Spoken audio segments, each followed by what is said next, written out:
Bonjour et bienvenue dans l'édito de Camille. L'édito de Camille, c'est chaque jour un point sur les actualités publiées sur le site d'Info Chrétienne.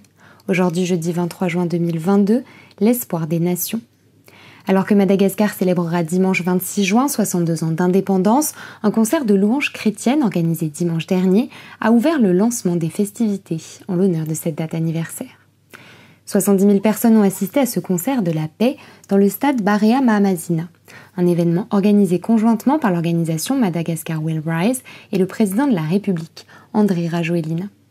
Pour la présidente du mouvement Madagascar Will Rise, ce concert est l'aboutissement d'un projet de longue haleine pour que le nom de Jésus soit publiquement élevé sur l'île. En fin de semaine dernière, un incendie s'est déclaré dans une église baptiste du Texas. Le bâtiment a été réduit en cendres, mais une croix a été retrouvée au milieu des ruines.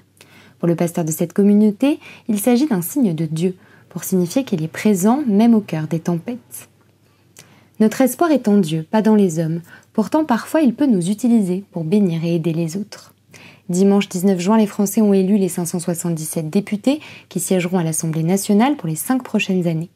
L'occasion pour l'organisation Portes Ouvertes de rappeler que les députés peuvent améliorer la situation des chrétiens persécutés de par le monde.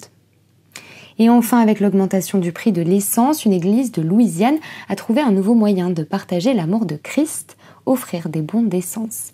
Dimanche dernier, les chrétiens de l'église de Monroe ont offert des bons aux 200 premiers véhicules. Pour le pasteur Garland Smith, il s'agit de répondre aux besoins fondamentaux de son prochain.